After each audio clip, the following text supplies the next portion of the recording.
Hey everybody, welcome back to Tim Travels. Again, it's Terry, your host.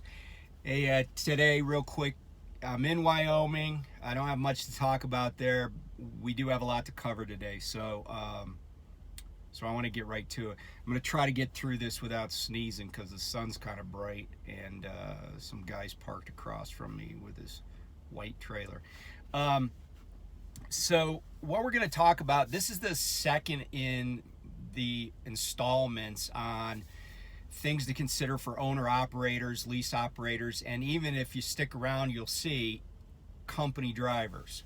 And I'm going to give you some information today that maybe you haven't heard before, or maybe you have some misunderstanding of. And I'm also going to give you a resource in a friend of mine who I was in the Navy with, and who is in the insurance industry, financial services industry. So we're going to talk about kind of two different silos or two different segments of insurance that a business owner or even a company driver would have. The first is business, and then we're going to talk about personal insurance, but then we're going to talk about the overlap between those two and how businesses use insurance that insures a person as a business expense, but also how it kind of can create wealth for that individual. So in business, I think a lot of drivers, a lot of owner operators, lease operators are like, oh, well, my company insures my truck, or they insure the truck and the company's trailer, or my truck and my trailer, etc. And so I think that's great, but I think a lot of people are under the impression that provides more safety and coverage than it really does. For instance, does the company's insurance policy cover you? And there's always bobtail insurance too. But does it cover you when you're not dispatched and you're, let's say, going home? Or you have a trailer on your back and you park it in a supposedly safe spot, and a tree falls on it. And I don't know the answer to those questions, but you should. If it's your truck, it's your trailer, if it's anything that you could be liable for or would want to pay for, you should understand what insurance coverage you have. The other thing that those policies don't provide typically is liability coverage. So let's say you're a lease operator, or even let's say you're a company driver. If, most company drivers assume, rightly so, that if they get in an accident, even if it's their fault, that their company is going to hire lawyers, or the insurance company is going to hire lawyers, and they're going to be defended. And that's sort of kind of true, but only to this extent. Counsel for a trucking company or for the trucking company's insurance carrier only cares about your liability to the extent that it reduces their liability. So that's another way of saying that you're the useful idiot, and they want to keep your cooperation, but they don't care if you get some judgment against you. That's not their job, okay? And so that's why I encourage people to think about having a personal, what is called an umbrella plan, liability policy. And sometimes they're not that expensive for just a personal liability policy. So that covers you if you did something wrong. Even if insurance pays for the truck or the company pays for something, you want to make sure that you have coverage. Because here's one scenario where having coverage would be super important, is if you, let's say that you take your truck and you go somewhere on personal conveyance, okay? And you get in a crash and hurt somebody. Well, that's off duty. right? Personal conveyance is off-duty time. You might be surprised if your company was like, so, you know, our insurance carrier is going to pay for the truck, but we're not going to cover you for any liability issues. And our insurance company said they're going to subrogate and come after you for the cost of the truck because you're liable in the accident and you weren't on duty. I mean, I haven't heard of that happening, but I wouldn't want to hear about it and me be the guy that's having that happen. So, you know, having insurance is often a good idea. Now, let's say you own your business, right? And let's say that tree falls on your truck while you're on home time. Well, that's covered maybe by a policy on the truck, but it could also be covered under a business casualty policy that protects any business assets. Okay, so maybe even personal property that's not protected under a vehicle policy. The other kind of insurance that you may want to investigate, and these are all property and casualty type of insurances, but another type of insurance you might want to investigate is business interruption. And the people I think of are the people that sat in Texas on a highway, totally unable to go anywhere, and they're not making any money, and you know, there's a cost to sitting around as a truck driver. We all know that. I don't know if there are issuers of insurance out there that would cover that kind of cost, because if you're leasing a truck or buying a truck and you're making payments on it, the lender doesn't give a crap that you had to sit on the side of I-20 in West Texas for 4 days. They don't care, right? They want their payment, you know? And so you might want to look at stuff like that. That can be money well spent, because let's say the premium was $50 a month on business interruption, but your truck, and you know, where you could prove it, your truck makes $1,000 a day and you had to sit for 4 days. Well, that might be money well spent, and it might keep you from having a really rough time, you know, making your commitments and making payments that you got to do, as well as put food on the table. So those are the three types of business insurance that I would recommend looking into. Now, the other type of insurance that I recommend, and let me take a swig of my beverage here.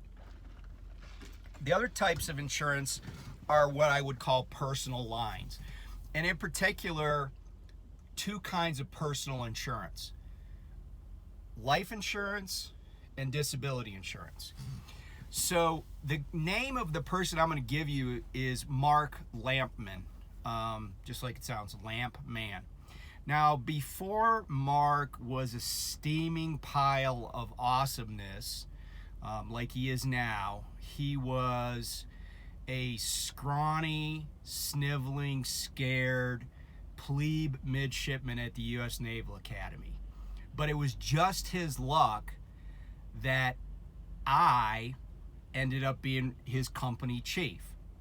And so Mark was a member of 20th Company at the Naval Academy, and I was his company chief. In fact, our time exactly matched up at the Naval Academy, because he graduated in 2001, and that's the year I retired from the Navy. Now, I'm joking about Mark. Mark was a psycho animal PT machine, even as a, you know, young midshipman.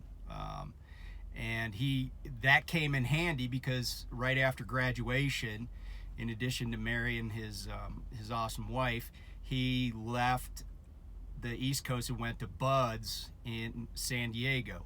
And he graduated from basic UDT SEAL course and became a SEAL officer. And he recently retired. He did, I think, about 10 years of active duty and then the rest in the reserves. So he's recently retired naval officer SEAL.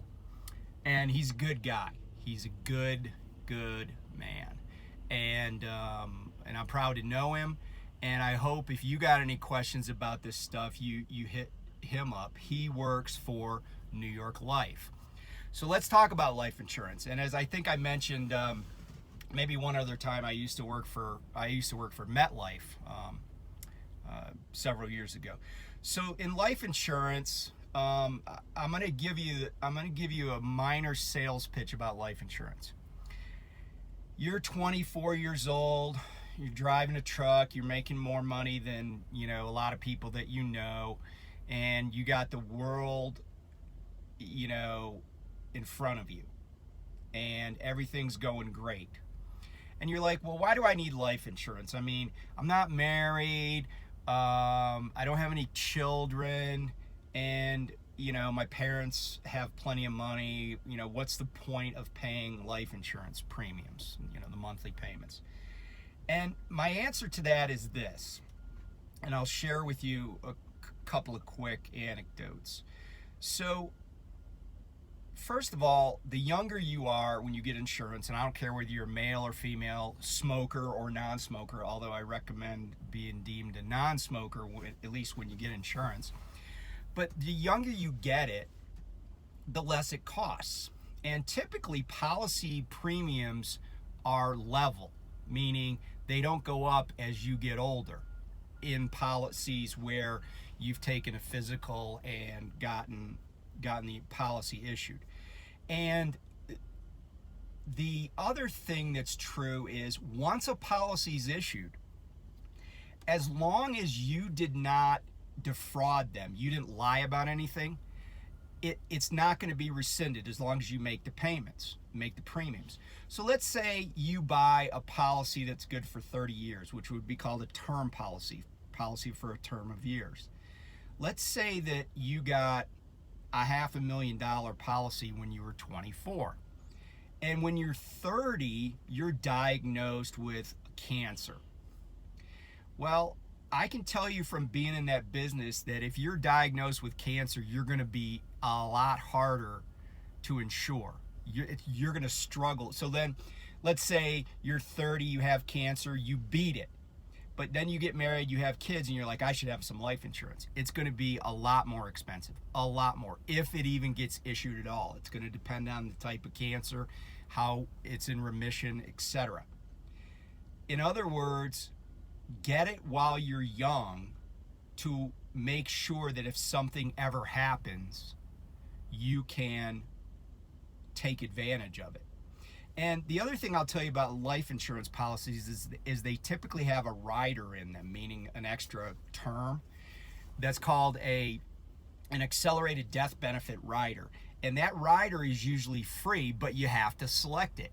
And what that means is that if you should become terminally ill, brain tumor, cancer, you need a liver transplant and you can't get one, as long as a doctor is willing to say that you have a defined period of life expectancy, like 6 months, 8 months, 3 weeks, whatever it is, you can go to your insurance company and say, hey, remember when I bought that insurance policy for $500,000? I want to get a portion of that money now while I'm alive. And that money can be used for anything you want. I used to tell clients, hey, you don't have to pay medical bills or anything with it. Use it to take everybody you know to Disney World. Have a blast, go to Vegas, do whatever you want. But I will also tell you that when people are in the end stages of like cancer, just not having to worry about where food is coming from and having some money, because they're not going to be working, and people are going to need to travel, and people are going to need to stay in hotels sometimes, or motels, or rent cars. The insured person can provide money for that. It really is, not to get super religious or whatever, but it is a blessing. Okay. And a quick story, my wife and I have a friend who in her mid-30s was diagnosed with stage 4 breast cancer. And I had talked to her about life insurance when I worked at MetLife. And I let her basically tell me she didn't need it because she didn't have a husband, she didn't have any kids, and her parents were wealthy. all of which was true. And she didn't get the insurance, and I didn't really push it. Maybe because she was a friend, maybe because I was just like, yeah, maybe I was not believing what I just told you. Well, lo and behold, a few months after that conversation, she's diagnosed with terminal breast cancer. And, you know, I don't know if when she took the physical, if they would have caught something that would have given her earlier warning. And even if that didn't happen, I do know that it would have been a lot easier on her and her family if she had that accelerated death benefit rider. That would have made things way easier. So I share that with you.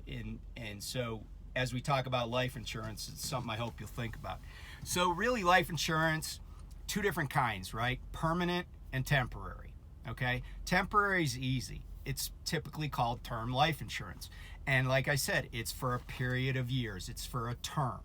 You pay $50 a month. You have $500,000 of coverage for 20 years. It's pretty simple, okay? Now, some policies have a conversion feature that allow you to convert to a permanent life insurance product, okay? Some have other features, but I don't want to get into that too in depth. But you should have life insurance, and it should be in addition to any group life insurance policies you have through work. Because let me tell you this, the biggest policy I've ever seen a trucking company give, for free is maybe like $15,000, right? And then, group policies, you might get to like $100,000 or maybe $200,000. But if you're making $60,000-$70,000 a year and you're one of the primary breadwinners in the house, $200,000 is not that much coverage. It's just not. And and I can explain why, or you could shoot me an email or a comment or whatever, and I can explain why that is. But anyway, so that's term life insurance. Get it for a period of years. You're renting the insurance, for lack of a better term. The other kinds are permanent, and there's three basic kinds of permanent life insurance. Whole life, which is designed to last your whole life. Variable universal life, and universal life.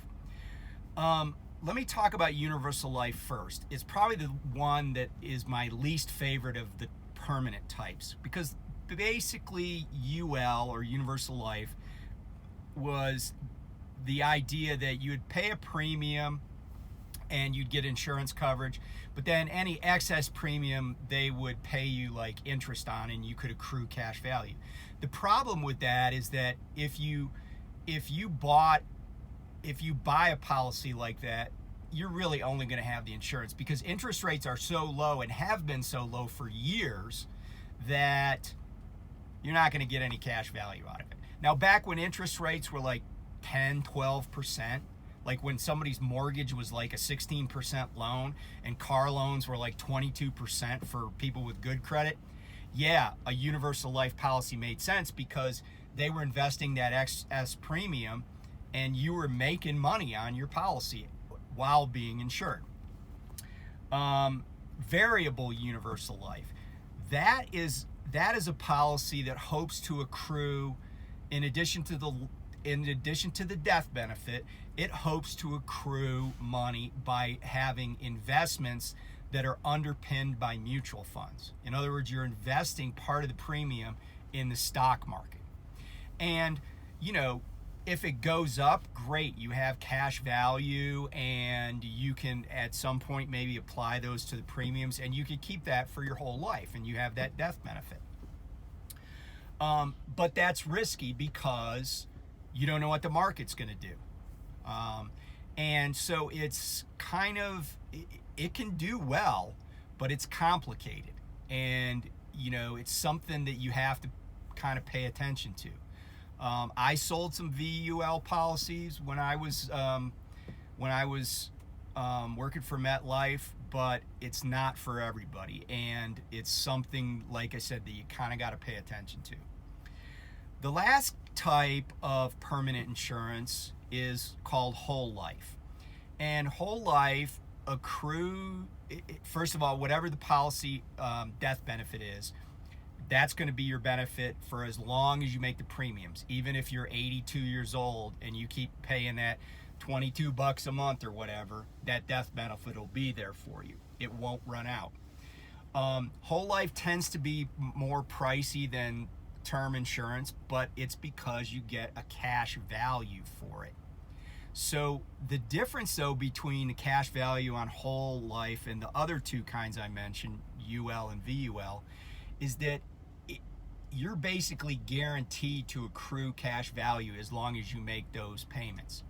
Now, here's the cool thing about that, and we'll talk about taxes in another episode of this, but basically, whole life policies can be borrowed against. You can borrow against the cash value without incurring any tax consequences.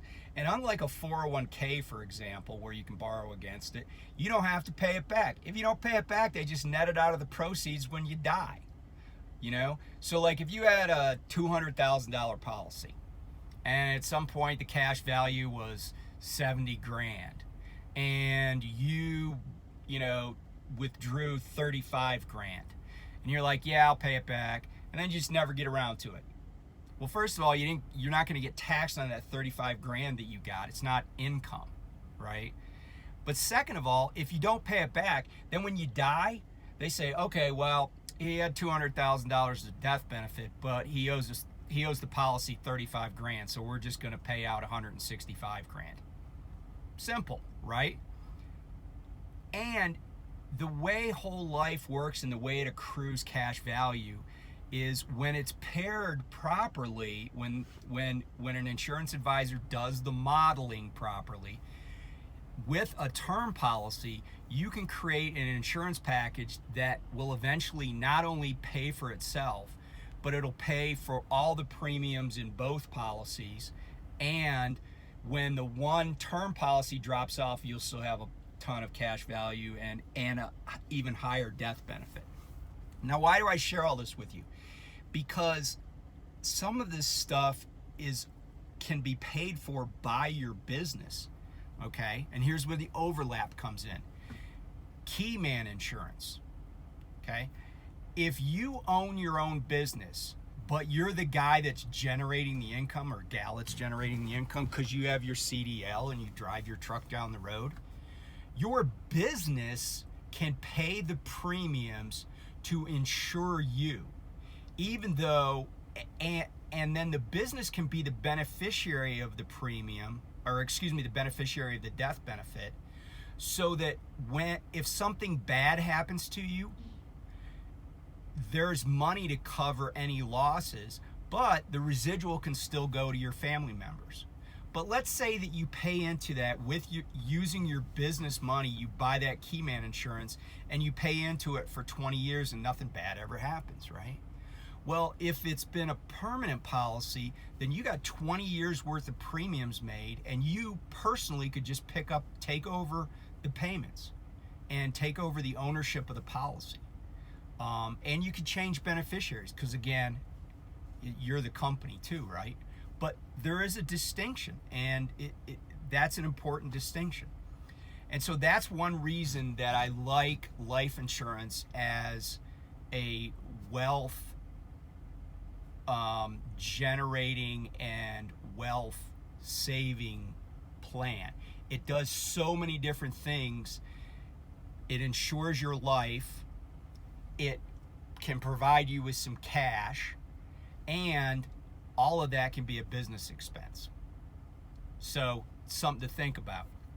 Now let's talk about disability insurance. Again, lots of companies have short-term, long-term disability plans, but you don't own them. Okay, those are group plans.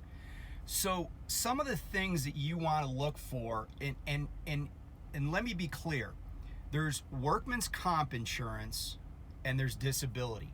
Workman's comp insurance only covers you for an injury that you suffer on the job. That's it. If you fall down the stairs and break your pelvis while you're on home time, there's no workers' comp. And if you don't have a disability policy, you're going to be without income for a long time, and it's going to suck, and it's going to be hard. Okay, that's just how it is. So that's why I encourage people to have disability insurance. Now, if you have group disability, that's great. But I actually encourage you to get your own policy and own that policy. Why? Because group policies, what money is given to you is taxable. Personally owned policies, any disability payments you get are not taxable. And here's the thing, disability is only designed to cover 60 to 80% of your wages, right? It's not going to cover you in full. So if you were making, let's say you were bringing home $5,000 a month, you are only going to get about $3,000 to $4,000 a month on a disability policy. And if it's a group plan, then that's also going to be taxable as ordinary income. If it's personally owned, then you're not going to have to pay that tax. But here's the other thing you should understand about disability. Some disability policies won't pay you in full if you can work. Now, notice I didn't say work as a truck driver or work in your own field of endeavor. I said work. So they might say, well, look, you were making $5,000 a month as a truck driver. We think you could make $5,000 a month by working part-time at McDonald's and working part-time at Walmart. And so therefore, we don't have to pay. Okay? But here's the other thing to keep in mind about disability. Most disability claims on disability policies are paid out not for injury, but for illness, cancer, depression, heart disease, diabetes. I knew a guy at a company I used to work for that worked in the basically orientation for this trucking company. Why did he work there? Because his vision, he started having vision problems and couldn't drive a truck anymore. He wanted to drive a truck, but he couldn't. So he stayed with the company and took a substantial cut in pay to keep his job. Now, I think maybe he had some benefits. But here's the thing. If he had disability coverage that he personally owned, disability would pay to make up for that difference if he had the right kind of policy. So, again, it's a great investment, and if you own a business, the business can pay some or all of the premiums. Because again, if you have a truck that you owe $100,000 on and you become disabled, right, there's going to be a cost to the company. And the company can benefit by a disability policy also. So it's important to think about that. And it's important to recognize that, people have all sorts of stuff. I've known people that were in the middle of their careers in the military, in the prime of their lives, who just dropped dead or had serious, never had a health problem before, and then all of a sudden were diagnosed with a brain tumor. Now, those guys were in the military, so they didn't have to worry about where their paycheck was coming from because it didn't stop. But if all of a sudden you can't see out of one of your eyes for some reason, you're probably going to need to find a new job if you're a truck driver, unless you lie about it. But at some point, they're going to catch it. Okay? So it's important to understand what's out there in the insurance world, and it is important to understand that you need to insure things that are valuable, like your ability to earn a living, your stream of income, and that's what disability does, and also your life, so you don't leave people destitute, but also so that if something bad ever does happen, like happened to our friend, you're covered and no one can take that coverage away from you. So that's been a lot of material. I know this has gone a while, but I appreciate you hanging in there and listening, and I hope I create some thoughts. as always, please like, subscribe, comment.